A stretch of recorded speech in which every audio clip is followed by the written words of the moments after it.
আসসালামু আলাইকুম সুপ্রিয় শিক্ষার্থীবৃন্দ, আশা করি তোমরা ভালো আছো এবং এই কোভিড পরিস্থিতিতেও তোমাদের শরীরের প্রতি যত্ন নিচ্ছ এবং লেখাপড়া চালিয়ে যাচ্ছ।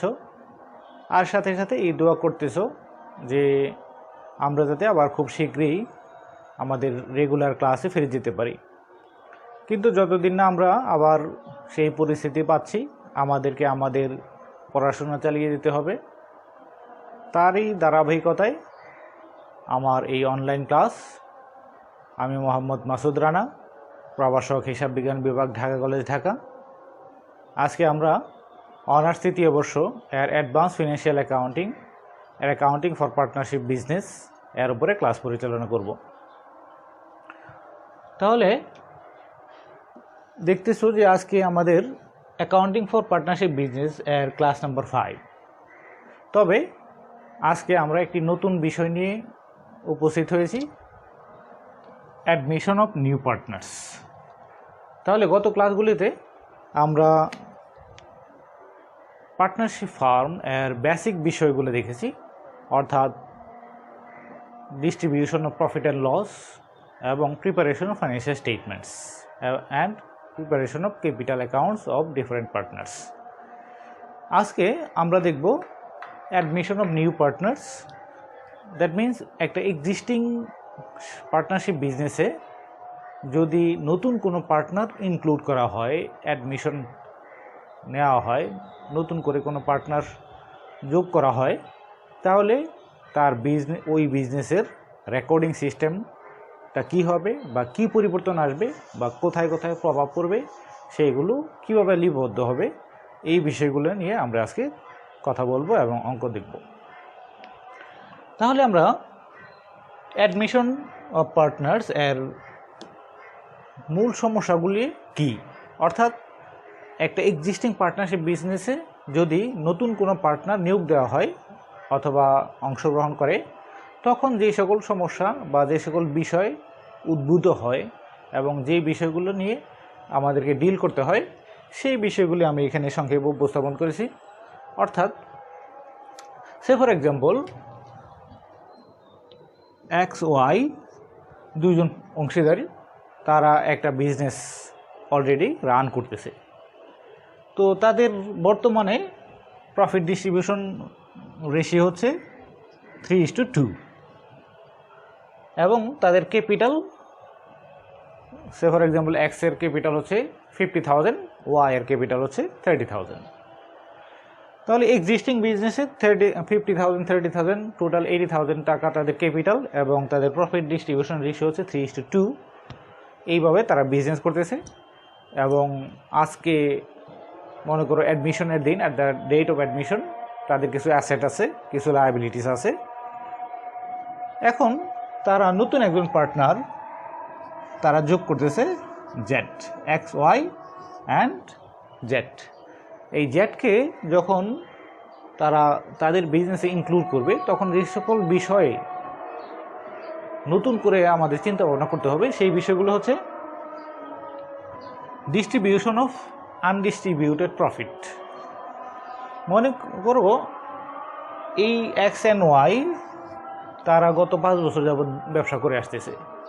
এখন আমরা জানি সাধারণত একটা ব্যবসায় যত টাকা মুনাফা হয়, সব মুনাফাই ব্যবসায় মালিকরা বা ওনার্সরা উঠায় নেয় না, কিছু মুনাফা বিজনেস থেকে যায়। যেমন আমরা বলি রিটেইনড আর্নিংস, অর্থাৎ বিজনেসে যে মুনাফা হয়েছে কিন্তু সেটা মালিক পক্ষকে ডিস্ট্রিবিউশন করা হয়নি, ব্যবসায় রেখে দিয়েছে বা ব্যবসায়ের মধ্যে রেখে দেওয়া হয়েছে।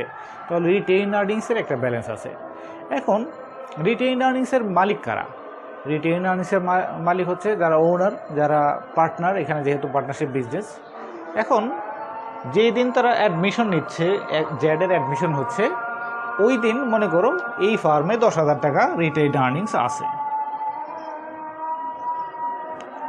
এখন এই 10,000 টাকা রিটেইন আর্নিংস ব্যবসায়ের মধ্যে আছে, কিন্তু এইটার মালিক কিন্তু only X and Y, Z কিন্তু এটার মালিক না। কারণ এই 10,000 টাকা রিটেইন আর্নিংস হওয়ার পিছনে জেডের কোনো ভূমিকা নেই। তাহলে জেড যেদিন XYZ মানে XY এই পার্টনারশিপ বিজনেসে ইনক্লুড হবে এই retain earnings, that means undistributed profit, এটা কিন্তু এক্স অ্যান্ড ওয়াই তারা ডিস্ট্রিবিউশন করে নিয়ে যাবে। যে কারণ যেহেতু নতুন অংশীদার আসতেছে, এটা ব্যবসায় থেকে গেলে এটার অংশীদার কিন্তু জেডও হয়ে যাবে। কাজেই at the date of admission x and y will take over the existing profit or undistributed profit. Then revaluation of asset and liability. X and Y তারা বিজনেস করতেছে, তাদের একটা ব্যালেন্স শিট আছে, ব্যালেন্স শিটে কিছু অ্যাসেট এবং liability show করতেছে।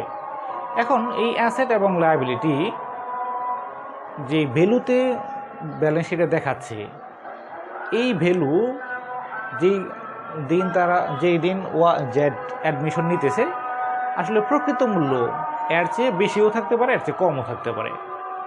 তাহলে যেই দিন জেড এই বিজনেসে ইনক্লুড হবে সেই দিন ব্যালেন্স শিটের লায়াবিলিটি এবং অ্যাসেটগুলোকে তাদের প্রকৃত মূল্যে আবার রিভ্যালুয়েশন করতে হবে। অর্থাৎ যদি কোনো অ্যাসেট মূল্য বেশি দেখানো থাকে তাহলে কমাইতে হবে, অথবা যদি কম থাকে তাহলে বাড়াইতে হবে। এরকম লায়াবিলিটির ক্ষেত্রেও same.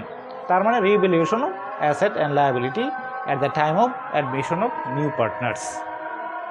Then valuation of goodwill.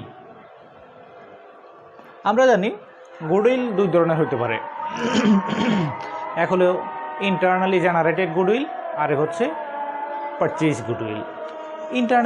Internally generated goodwill সেটা কিন্তু সাধারণত আমরা রেকর্ড করি না, অর্থাৎ ব্যালেন্স শিটে আমরা as a goodwill or as an asset হিসেবে দেখাই না। কিন্তু প্রতিষ্ঠানে কিন্তু হয়তো গুডউইল আছে কিন্তু আমরা রেকর্ড করতেছি না, অথবা আমাদের পারচেজ গুডউইল আমরা রেকর্ড করছি 10,000 টাকা, কিন্তু এইটা আমরা পারচেজ করছি 5 বছর আগে। তো এখন যখন জেড অ্যাডমিশন নিতেছে, এখন হইতে পারে আমাদের বিজনেসের গুডউইলের মূল্য অনেক বেশি, কিন্তু আমরা এটাকে বেশি হিসেবে দেখাই নেই। এই জন্য at the time of admission of new partners we need to revaluate the goodwill, অর্থাৎ গুডউইলকে রিভ্যালুয়েশন করতে হবে বা ভ্যালুয়েশন করতে হবে এবং তার ট্রিটমেন্ট করতে হবে। এবং এই অ্যাডমিশনের মধ্যে অ্যাডমিশন অফ নিউ পার্টনার্স এবং এছাড়াও যখন রিটায়ারমেন্ট অফ নিউ পার্টনার্স আমরা দেখব, এই valuation of goodwill or recording of goodwill is a critical part. অর্থাৎ এই গুডউইলের ভ্যালুয়েশন এবং রেকর্ডিংটা কিন্তু বেশ জটিল একটা প্রক্রিয়া, অর্থাৎ বিভিন্নভাবে গুডউইল মূল্যায়ন করা যায়, রেকর্ড করা যায়। এখন এক একভাবে নিয়ম, এই জিনিসটা আমরা আলাদা ক্লাসে বিস্তারিতভাবে দেখব। দেন রেশিও রিলেটেড প্রবলেম, অর্থাৎ যখন এই বিজনেসে তারা দুইজন অংশীদার ছিল, তাদের প্রফিট ডিস্ট্রিবিউশন রেশিও ছিল 3:2। এখন যেহেতু Z as a new partner হিসাবে ইনক্লুড হচ্ছে, কাজেই এখন কিন্তু রেশিওর মধ্যে একটা চেঞ্জ আসবে। সেটা হতে পারে নতুন করে 3:2:1 or any other ratio, but there will be a change in distributing profit. এবং এই চেঞ্জের ক্ষেত্রে আবার এক্স অ্যান্ড ওয়াই এক্সিস্টিং যারা আছে তাদের একটা স্যাক্রিফাইজিং রেশিও ক্যালকুলেট করতে হয়। সেই বিষয়গুলো আমরা বিভিন্ন সময় অঙ্ক করার সময় দেখব। Then capital brought by the new partners. At the time of admission of new partners, obviously new partner will brought an amount of capital. তাহলে নতুন পার্টনার কিন্তু অবশ্যই একটা নির্দিষ্ট অ্যামাউন্ট ক্যাপিটাল নিয়েই ব্যবসায় অংশগ্রহণ করবে। তাহলে তার ক্যাপিটালটা কত হবে এবং সেই ক্যাপিটালের রেকর্ডিং কী হবে, সেই বিষয়গুলো আমরা এই অ্যাডমিশনের সময় করতে হবে বা দেখব আমরা। And finally problem related to adjustment of capital, অর্থাৎ নতুন পার্টনার যদি আসে তখন অনেক সময় আবার এক্সিস্টিং পার্টনার এবং নিউ পার্টনার এর ক্যাপিটাল রেশিও কত হবে সেটাও অনেক সময় ফিক্সড করা হয়, এবং সেই ক্যাপিটাল রেশিও মেনটেন করার জন্য এক্সিস্টিং পার্টনার তাদেরকে অনেক সময় নতুন করে ক্যাপিটাল নিয়ে আসতে হয়, অথবা কখনো এক্সিস্টিং পার্টনার যাদের বেশি ক্যাপিটাল আছে তারা আবার উইথড্র করে, অর্থাৎ অ্যাডজাস্টমেন্ট, বেশি থাকলে উঠে নিয়ে যাবে আর কম থাকলে নতুন করে আবার নিয়ে আসবে। এই বিষয়গুলো আমরা দেখব বা অ্যাডমিশনের সময় এই বিষয়গুলো অনেক সময় আমাদের এই ধরনের প্রবলেম থাকে। তাহলে অ্যাডমিশন অফ নিউ পার্টনার্স এর ক্ষেত্রে যেই সকল বিষয় আমাদের সামনে আসবে, অথবা at the time of admission of new partner, যেই সকল বিষয় আমাদের কনসিডার করতে হয় বা রেকর্ডিং করতে হয় সেই বিষয়গুলো আমরা অ্যাট এ গ্লান্স এখানে আলোচনা করলাম। এরপরে বিভিন্ন সবগুলো প্রবলেমে কিন্তু সবগুলো প্রবলেম এই সবগুলো সমস্যা নাও থাকতে পারে। হয়তো কোনো একটা প্রবলেমে তিনটা আইটেম আমাদের ওই প্রবলেম আছে, অথবা 4টা আছে, আবার অন্য একটা প্রবলেম হয়তো অন্য 2-3টা আছে। অর্থাৎ এই সবগুলো বিষয় একটা সমস্যায় নাও থাকতে পারে। এই জন্য আমাদের হয়তো অনেক বেশি অঙ্ক করার সুযোগ থাকে না, কারণ আমাদের ক্লাস সংখ্যা সীমিত। তোমাদের কিন্তু অনেক বেশি প্র্যাকটিস করতে হবে, কারণ আমাদের কিন্তু অলরেডি পার্টনারশিপ বিজনেসের আজকে ক্লাস নাম্বার 5। যদিও আমি প্রথম ক্লাসে বলেছি যে পার্টনারশিপ বিজনেসের এখানে চ্যাপ্টারটা অনেক বড়, কারণ হচ্ছে এখানে অনেকগুলো বিষয়। এক হচ্ছে basic features of partnership, preparation of financial statement of basic partnership business, then admission of new partners, then retirement of new partners, then dissolution of partnership business. এই যে প্রত্যেকটা টাইপস, এক একটা টাইপস লাইক এ 1 চ্যাপ্টার। তাহলে এখানে প্রায় 4-5টা চ্যাপ্টারের মতো আমাদেরকে পড়াশোনা করতে হবে, এবং প্রত্যেক পার্টে 3-4টা ক্লাস না নিলে আসলে তোমার ক্লিয়ার হবে না বিষয়গুলো। এই জন্য আমাদেরকে এটা অনেকটা বাধ্য হয়েই আমাদেরকে ক্লাস নিতে হবে, এবং তারপরেও আমি বলবো যেই পরিমাণ ক্লাস নেওয়া উচিত সেই পরিমাণ নেওয়া সম্ভব হবে না। তাহলে আমরা এখন একটা প্রবলেম সলিউশন করব এই রিলেটেড। তবে আজকে যেহেতু প্রথম ক্লাস অ্যাডমিশন রিলেটেড, এই জন্য আমরা খুব জটিল বিষয়গুলোতে যাব না, প্রিলিমিনারি বিষয়গুলো আলোচনা করব। এর মধ্যে বিশেষ করে এই ভ্যালুয়েশন অফ গুডউইল, এটা আমরা বলছি এই যে critical part of this chapter, এটা আমরা নেক্সট ক্লাসে আলাদাভাবে দেখব। আজকের ক্লাসের অঙ্কে এই ভ্যালুয়েশন অফ গুডউইল থাকবে না, অন্যান্য বিষয়গুলো কিছুটা থাকবে। তারপর অন্যান্য সামনের দিনগুলোতে আমরা যে অঙ্ক করব সেখানে অন্যান্য বিষয়গুলো আলোচনা করব ইনশাআল্লাহ।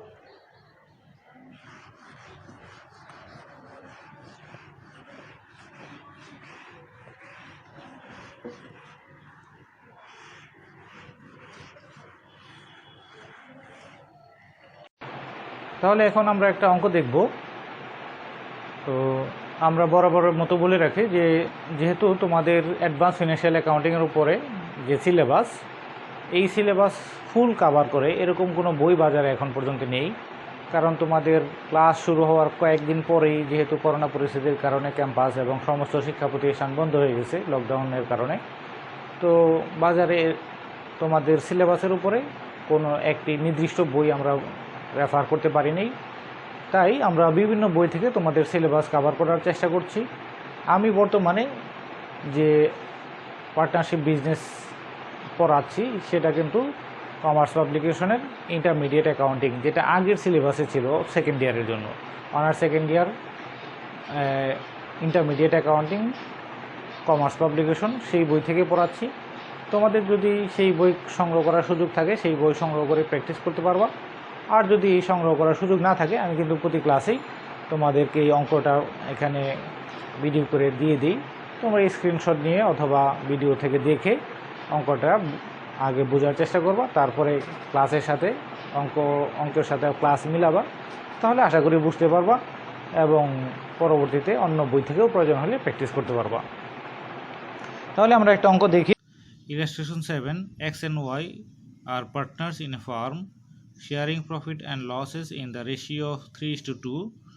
Their balance sheet as on 31st December 2004 was under asset, cash in hand and bank, inventory, account receivable, furniture, building. Liabilities, accounts payable, general reserve, income summary, capital X and Y. Total 69,000. On 1st January 2005, Jed was taken into partnership on the following terms. He will bring in Taka 25,000 as his capital for 1/5 share. Inventory will be reduced at the rate of 10%. Allowance for bad debts is to be maintained at the rate of 5% on account receivable. Fixed asset will be increased at 10% above balance sheet value. A liability for bill discounted is to be created for Taka 500. out of the accounts payable টাকা 2000 are not to be paid. Requirement give necessary journal entries, partners capital account, cash account and balance sheet of the new firm. আমরা অঙ্ক দেখলাম এখানে illustration 7 ছিল x এবং Y দুইজন partner, তারা profit share ratio ছিল 2:3:2 এবং জানুয়ারি 1, 2005 তারা একজন নতুন অংশীদার নিতেছে যার নাম হচ্ছে জেড। এখন at the time of admitting the new partner তাদের একটা ব্যালেন্স শিট দেওয়া আছে, এক্সিস্টিং বিজনেসের ব্যালেন্স শিট। এখানে কিছু অ্যাসেট লায়াবিলিটি দেওয়া আছে, অ্যাসেট আছে cash, inventory, account receivable, furniture এবং বিল্ডিং, এবং লায়াবিলিটি পাশে আছে account payable, general reserve, income summary and capital of x and y. এবং যখন তারা জেডকে অ্যাজ এ পার্টনার হিসেবে ইনক্লুড করতেছে তখন আরও কিছু পরিবর্তন অর্থাৎ অ্যাডজাস্টমেন্ট করতে হবে, সেই কথাগুলো এখানে এ থেকে এফ পর্যন্ত বলা আছে। এরপরে রিকোয়ারমেন্ট হচ্ছে give the journal entries, particular partners capital account, cash account and balance sheet of the new firm. এখন সবগুলো রিকোয়ারমেন্ট হয়তো আজকের ক্লাসে করা সম্ভব হবে না, আমরা জার্নালটা কমপক্ষে আজকের ক্লাসে দেখব, এছাড়াও অন্যান্য বিষয়গুলো পরবর্তী ক্লাসে আমরা দেখার চেষ্টা করব। তাহলে আসো আমরা দেখি জার্নাল।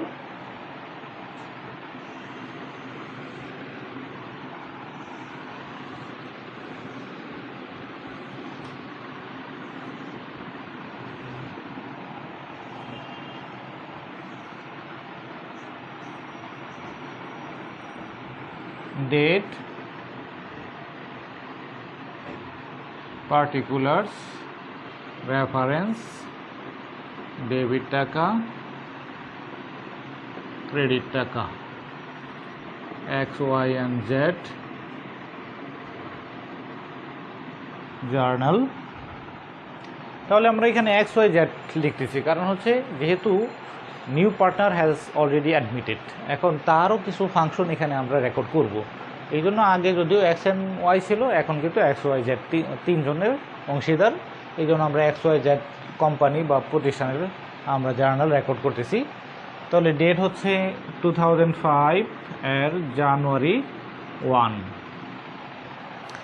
তো জানুয়ারি 1 admission of the new partner. এখন যে সকল বিষয় আমাকে অ্যাডজাস্ট করতে হবে, রেকর্ড করতে হবে, এর মধ্যে প্রথম হচ্ছে আমার জেনারেল রিজার্ভ এবং ইনকাম সামারি, এইগুলোকে ডিস্ট্রিবিউশন করতে হবে টু দ্য ওল্ড পার্টনার। আমরা কিন্তু এই ক্লাসের শুরুতে বলেছিলাম যে যখন নিউ পার্টনার অ্যাডমিশন হবে তখন প্রথম কাজ হচ্ছে আমাদের distribution of the existing profit or undistributed profit. আমাদের এই অঙ্কের মধ্যে দেওয়া আছে যে জেনারেল রিজার্ভ 5000 এবং ইনকাম সামারি 4000, অর্থাৎ জেনারেল রিজার্ভ এটা কিন্তু আমার ইনকামেরই একটা অংশ, অর্থাৎ ইনকাম থেকেই একটা রিজার্ভ হিসাবে রাখা হয়েছিল। আবার income summary itself also a balance of net income. তাহলে এই যে নেট ইনকাম এবং জেনারেল রিজার্ভ, এইটা প্রতিষ্ঠানের রিজার্ভ হিসেবে ছিল, যেটা আসলে কাদের পাওনা, এটা কিন্তু তখনকার যারা মালিক ছিল তাদের পাওনা, অর্থাৎ এক্স অ্যান্ড ওয়াই। এটার মধ্যে কিন্তু জেডের কোনো কন্ট্রিবিউশন নেই, কাজে জেড এটার মালিক হবে না বা এটার কোনো অংশ পাবে না। এই জন্য জেড যেহেতু আজকে ইনক্লুডেড হইতেছে, কাজেই এই জেনারেল রিজার্ভ এবং ইনকাম সামারির এই ব্যালেন্সটাকে আমরা ডিস্ট্রিবিউট করে দেবো to the old partner at the existing ratio. তাহলে জেনারেল রিজার্ভ আমার ছিল 5000, জেনারেল রিজার্ভের ব্যালেন্স ক্রেডিট ব্যালেন্স, এটাকে আমরা এখন যেহেতু ডিস্ট্রিবিউট করে দেবো, এটা ডেবিট হয়ে যাবে।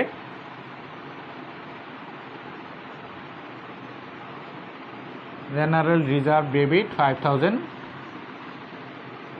X capital credit, Y capital credit 5000। এটা তাদের মধ্যে ডিস্ট্রিবিউশন হবে at the profit distribution ratio. Old profit distribution ratio ছিল 3:2, অর্থাৎ 3000 অ্যান্ড 2000।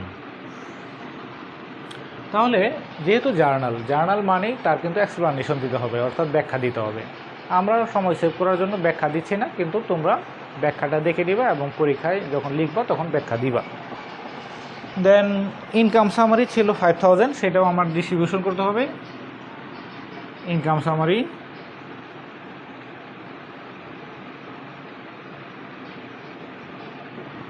ডেবিট হচ্ছে 4000, দেন এক্স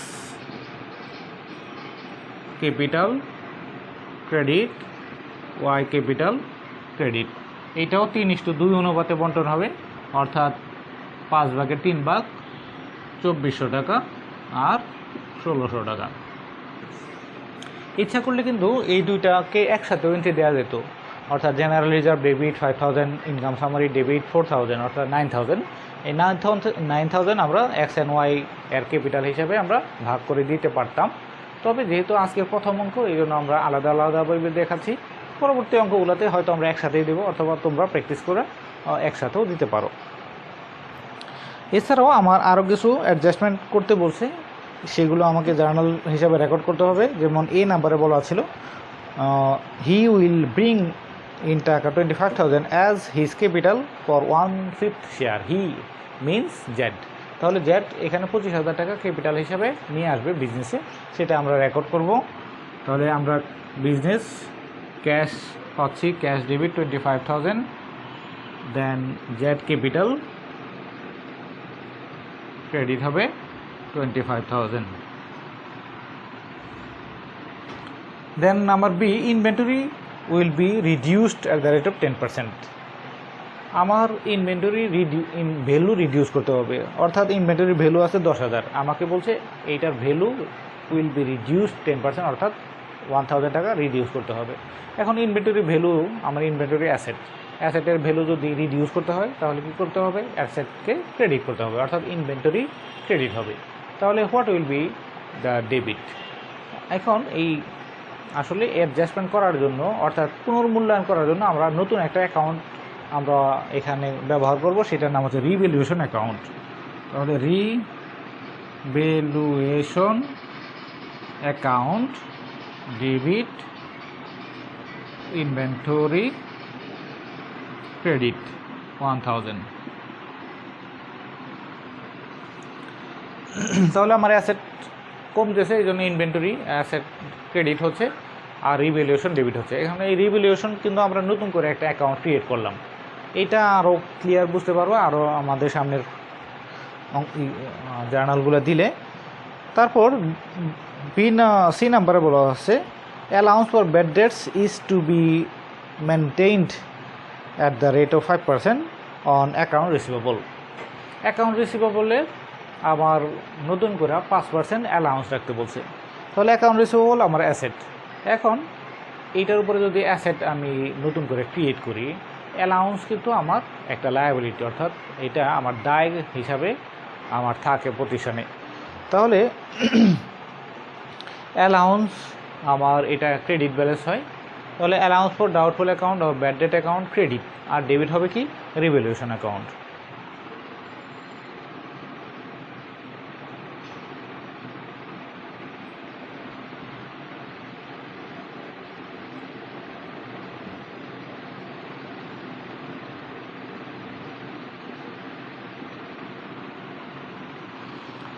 কত টাকা বলছে? 5% অন অ্যাকাউন্ট রিসিভেবল। আমার এখানে অ্যাকাউন্ট রিসিভেবল দেওয়া আছে 15,000। তাহলে 15,000 আর 5% 750 টাকা।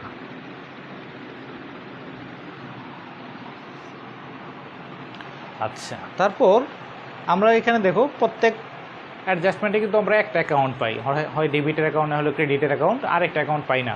তাহলে ওই আরেকটা অ্যাকাউন্ট হবে আমার রিভ্যালুয়েশন অ্যাকাউন্ট। আরও ক্লিয়ারলি বুঝতে পারবো, আমার ডিতে বলা আছে, fixed asset will be increased at the rate of 10% above balance sheet value. অর্থাৎ ফিক্সড অ্যাসেট আমার ব্যালেন্স শিটে যেই ভ্যালুতে দেওয়া আছে এটার মূল্য আরও 10% বাড়াইতে হবে। এখন দেওয়া আছে কত? ফার্নিচার এর মূল্য দেওয়া আছে 18,000, এটাকে আরও 10% বাড়াইতে হবে। বিল্ডিংয়ের মূল্য দেওয়া আছে 23,000, এটাকে আরও 10% বাড়াইতে হবে। তাহলে আমরা যদি অ্যাসেটের মূল্য বাড়াই, তাহলে অ্যাসেট বাড়লে ডেবিট হয়, তার মানে আমার অ্যাসেটগুলো ডেবিট হবে। তাহলে ফার্নিচার ডেবিট 10% 1800 টাকা, আর বিল্ডিং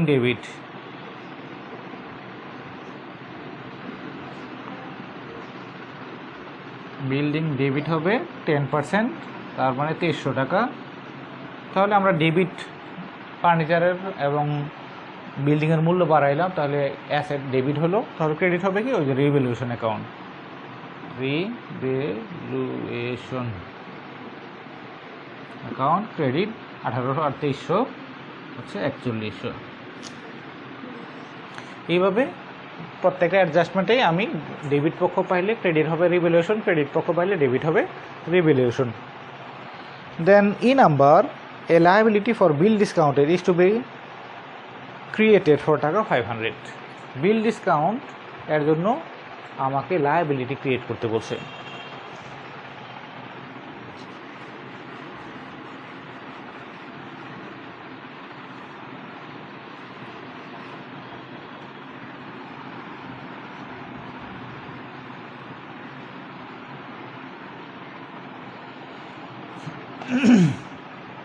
এখন এই জিনিসটা আর একটু ক্লিয়ার করে বোঝা দরকার। সেটা হচ্ছে যে আমাদের মনে করো আমাদের বিলস রিসিভেবল আছে, সে ফর এক্সাম্পল 10,000 টাকা। এখন এই বিলস রিসিভেবল এর টাকা কিন্তু আমরা পাবো কিছুদিন পরে। যে আমার একজন দেনাদার, সে আমাকে একটা বিল দিছে, এখন টাকা আমার সে 2 মাস পরে আমাকে টাকা দেবে, কিন্তু মনে করো এখনই আমার টাকা দরকার। তাহলে কি করলাম, আমি ব্যাংক থেকে বিলটা বাট্টা করলাম, ডিসকাউন্টেড করলাম। এখন 1,000 টাকার একটা বিল আমি 950 টাকার বাট্টাকরণ করলাম। এখন ব্যাংক 2 মাস পরে বা 1 মাস পরে, অর্থাৎ after the end of the period, সে কিন্তু আমার দেনাদারের কাছে যাবে এই বিলের টাকা ওঠানোর জন্য। এখন সে যদি টাকা না উঠাইতে পারে তাহলে সে কাকে ধরবে? ব্যাংক আমাকে ধরবে, আমাকে এই টাকাটা ব্যাংকে পরিশোধ করতে হবে। তাহলে এরকম আমরা যে সকল বিলগুলো ব্যাংকে ডিসকাউন্টেড করছি এর মধ্যে থেকে 500 টাকা আমাদের লায়াবিলিটি ক্রিয়েট হইতে পারে, অর্থাৎ ব্যাংক যা তাদের কাছ থেকে নাও কালেকশন করতে পারে, এবং ফলে আমাদের এই টাকাটা ব্যাংকে দেওয়া লাগতে পারে। এইটা আমাদের বর্তমানে এরকম মনে হচ্ছে। এই জন্য এটার জন্য আমাকে একটা অ্যালাউন্স আগে থেকে রাখতে হবে বা রাখতে বলছে আমাদেরকে। তাহলে লায়াবিলিটি টু বিল ডিসকাউন্টেড, এটা আমার একটা লায়াবিলিটি নতুন করে বাড়তেছে, ক্রেডিট হবে। তাহলে ডেবিট হবে revaluation.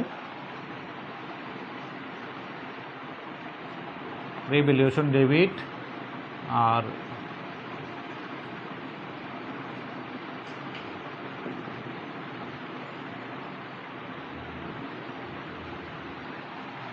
Liability for bill discount credit আমাদেরকে বলা আছে 500 টাকা। এই জন্য আমরা 500 টাকা লিখতেছি সরাসরি। এরপর আমাদেরকে বলছে যে out of the accounts payable টাকা 2,000 আর নট টু বি পেইড। খুবই ভালো কথা, আমাদের অ্যাকাউন্টস পেয়েবলে 2,000 টাকা দেওয়া লাগবে না। এখন যদি দেওয়া না লাগে তাহলে কি হবে? আমার অ্যাকাউন্টস পেয়েবল লায়াবিলিটি, আমার যদি 2,000 টাকা দেওয়া না লাগে তাহলে আমার লায়াবিলিটি কমে যাবে। আর লায়াবিলিটি কমলে ডেবিট হয়, তাহলে আমার অ্যাকাউন্টস পেয়েবল ডেবিট, আর ক্রেডিট হবে রিভ্যালুয়েশন 2,000 টাকা। তাহলে আমাদের এখানে যে অ্যাডজাস্টমেন্টগুলো করতে বলছি সেগুলো আমাদের করা হয়ে গেল। এখন আমরা এই যে রিভ্যালুয়েশন নামে একটা নতুন করে অ্যাকাউন্ট ক্রিয়েট করছিলাম, এই অ্যাকাউন্টটা কিন্তু আমাদের ডিসমিস করে ফেলতে হবে, ভ্যানিশ করে দিতে হবে। আমাদের অ্যাডজাস্টমেন্টের সময় কখনো রিভ্যালুয়েশন অ্যাকাউন্ট ডেবিট হয়েছে, কখনো ক্রেডিট হয়েছে। তাহলে আমাদের এই ডেবিট ক্রেডিট আমাদের যোগ বিয়োগ করে দেখতে হবে রিভ্যালুয়েশনের বর্তমানে কী ব্যালেন্স আছে, ডেবিট ব্যালেন্স না ক্রেডিট ব্যালেন্স। তো আমরা যদিও মুছে ফেলছি, আমরা এর আগের জার্নালগুলো যদি দেখি তাহলে আমার রিভ্যালুয়েশনের কোথায় কোথায় কত টাকা ডেবিট হয়েছে, কত টাকা ক্রেডিট হয়েছে, আমাদের এইখান থেকে যদি দেখি রিভ্যালুয়েশন ক্রেডিট আছে 2,000 টাকা, আর এখানে রিভ্যালুয়েশন ডেবিট আছে 500 টাকা। এর আগে যে জার্নালগুলো আমরা করেছি সেখানে এখানে রিভ্যালুয়েশন ক্রেডিট আছে 4,100 টাকা, 4,100 টাকা। এরও আগে যে জার্নালগুলো ছিল সেখানে আমাদের রিভ্যালুয়েশন ডেবিট হয়েছিল ফর ইনভেন্টরি 1,000 এবং ফর ব্যাড ডেটস অ্যালাউন্স 750। তাহলে 1,000 ফর ইনভেন্টরি এবং 750 for allowance of bad dates. এইগুলো আমার রিভ্যালুয়েশন ডেবিট হয়েছিল, এইগুলো রিভ্যালুয়েশনের অ্যাকাউন্ট ক্রেডিট হয়েছিল। তো এখন আমি যদি রিভ্যালুয়েশন অ্যাকাউন্ট করি, অর্থাৎ আমি একটা লেজার করি ফর রিভ্যালুয়েশন, তাহলে আমরা একটা ব্যালেন্স পাবো। আমরা যেহেতু এখানে আমাদেরকে রিভ্যালুয়েশন অ্যাকাউন্ট করতে বলে নাই, এই জন্য আমরা আলাদাভাবে রিভ্যালুয়েশন অ্যাকাউন্ট করছি না, কিন্তু আমাকে কিন্তু রিভ্যালুয়েশনের বর্তমান ব্যালেন্স কত আছে সেটা বের করতে হবে। তাহলে রিভ্যালুয়েশনের ক্রেডিট হয়েছে আমার 6,100 টাকা, আর ডেবিট পাশে আমার ডেবিট হয়েছে 2250 টাকা। তাহলে আমি যদি বিয়োগ করি 2250 টাকা, তাহলে থাকবে 3850 টাকা। তাহলে 3850 টাকা আমার ক্রেডিট ব্যালেন্স হবে। আর রিভ্যালুয়েশনের ক্রেডিট ব্যালেন্স হওয়া অর্থাৎ আমার রিভ্যালুয়েশন ক্রেডিট ব্যালেন্স কখন হয়? যখন আমার সম্পত্তি বাড়ে, সম্পত্তি বাড়লে আমার ক্রেডিট হয়। যখন আমার লায়াবিলিটি কমে তখন আমার রিভ্যালুয়েশন ক্রেডিট হয়, অর্থাৎ এটা আমার কিন্তু ব্যবসার জন্য ভালো। আর রিভ্যালুয়েশনের ব্যালেন্স যদি ক্রেডিট হয় তাহলে এই টাকাটা এক্সিস্টিং যারা শেয়ার হোল্ডার আছে তারা কিন্তু ডিস্ট্রিবিউট করে নিয়ে যাবে। তাহলে রিভ্যালুয়েশনের অ্যাকাউন্ট ক্রেডিট ব্যালেন্স আছে 3850। এই রিভ্যালুয়েশন অ্যাকাউন্টটাকে আমরা ব্যানিশ করার জন্য রিভ্যালুয়েশনকে ডেবিট করে দিলাম 3850 টাকা। এইটা ডিস্ট্রিবিউট করে দেবো to the old partners as their profit distribution ratio. তাহলে X capital credit, Y capital credit কত টাকা? আন্ডার 3:2 রেশিও আমরা যদি এই 3850 টাকাকে ডিস্ট্রিবিউশন করি তখন পাবে 2310 টাকা এবং 1540 টাকা।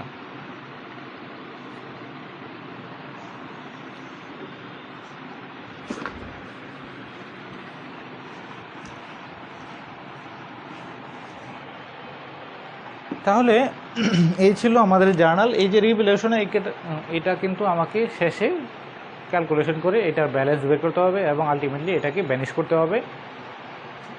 আর প্রথমে আমাদের জেনারেল রিজার্ভ এবং ইনকাম সামারি এই সম্পর্কে যদি কিছু বলা নাও থাকে তাও এটাকে ডিস্ট্রিবিউশন করে দিতে হবে। আর অন্যান্য বিষয়গুলো আমরা নেক্সট ক্লাসেগুলোতে দেখব এবং তোমরাও প্র্যাকটিস করবা। আশা করি সবাই ভালো থাকবা, নিয়মিত পড়াশোনা করবা এবং আল্লাহ তাআলার কাছে দোয়া করবা যাতে আমরা খুব শীঘ্রই আবার পূর্বের ন্যায় স্বাভাবিক ক্লাসে ফিরে যেতে পারি। আজকে এই পর্যন্তই। আসসালামু আলাইকুম।